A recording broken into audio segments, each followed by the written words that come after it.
જય ભીમ નમો બુજાય સાથીઓ, હું અત્યારે કોડીનાર મુકામે છે અને પ્રોફેસર અને અમર શહીદ કહી શકાય એવા ડૉક્ટર કાતિરાજ સાહેબ, પ્રોફેસર કાતિરાજ સાહેબનું આ તમે જોવું જોઈએ. એક સ્વપ્ન હતું કે મારે એક હોસ્ટેલ મારે બનાવવી છે કે જ્યાં સ્ટુડન્ટ સ્ટડી કરતા હોય. Education is the most valuable weapon in our society. હજી કામ કાર્યરત છે. અહીંયા નીચેનો પણ ફ્લોર છે, નીચેના ફ્લોરમાં બંને ફ્લોરમાં બહેનો છે અને ઉપર પણ ભાઈઓ છે, એ અભ્યાસ કરી રહ્યા છે. અને અહીંયા મારી સાથે ઓફિસમાં જ પ્રોફેસર કાતિરા સાહેબના બ્રધર છે, ભાઈ છે. એક પૂર્ણાનુમોદન સંસ્કારમાં અમારી મુલાકાત થઈ અને મુલાકાત અન્વયે મારે અહીંયા આવવાનું થયું. જો જોઈએ રણસિંગા વાગે, સૂતા જાગે, કાયર ભાગે, કામ પડે, ધગધગતી ધરતી, ફોજું ફરતી, વિનાશ કરતી ટેક વડે, જેની નીના જાયા, કવિએ ગાયા, લોકવિલ્લા કોક જડે, મેદાને મરવા, અવસર વરવા, મરદ કસુંબર રંગ ચડે.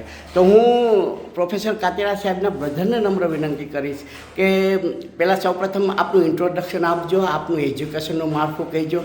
અને બહુ ટૂંક સમયમાં પ્રગતિ થઈ છે. સામેના જે વિદ્યાર્થી બતાવું ને, જે વિદ્યાર્થી દેખાય ને, એ ઝરહરથી સફળતા પ્રાપ્ત કરેલી છે. એ બહુ સરસ મજાનું કાર્ય કાતિરા સાહેબનું થઈ રહ્યું છે. તો તેમના બ્રધરને નમ્ર વિનંતી કે અહીંની સંસ્થા વિશેની માહિતી, સંસ્થામાં કેટલા સ્ટુડન્ટ્સ કાર્યરત છે એમની માહિતી, કઈ કઈ પ્રકારની પરીક્ષાની તૈયારી કરે છે અને હાલમાં કેટલી સંખ્યા છે. સૌપ્રથમ તો આપના ઇન્ટ્રોડક્શનથી આ વાતની શરૂઆત કરીએ, પ્લીઝ સર. આપનું નામ ને કહેશો અને સંસ્થા વિશે માહિતી આપજો. મારું નામ ધીરુભાઈ કાતિરા અને અત્યારે અમારે જે આ સંસ્થાનો સ્ટડી સેન્ટર બનાવેલું છે. તો સ્ટડી સેન્ટર માટે કમસે કમ 30થી 40 છોકરીઓ આવે છે અને 60 ઉપર છોકરા છે. બરાબર બરાબર. બાકીનું જે કાતિરા સાહેબનું જે બિલ્ડિંગનું અધૂરું કામ છે એ અત્યારે થોડું કરીને અમે પૂર્ણ કરી રહ્યા છીએ. ઓકે, આપણે કેટલા રૂમ છે અત્યારે? અત્યારે રૂમ કેટલા છે કુલ? અત્યારે રૂમ ઉપર 14 રૂમ છે અને નીચે પણ 14 રૂમ છે. બરાબર. અને બહેનો ને ભાઈઓ બંને તૈયારી કરી રહ્યા છે ને બે રૂમમાં? લાઇબ્રેરી રૂમમાં આપણે ગયેલા હતા, ત્યાં પણ તૈયારી કરતા હતા.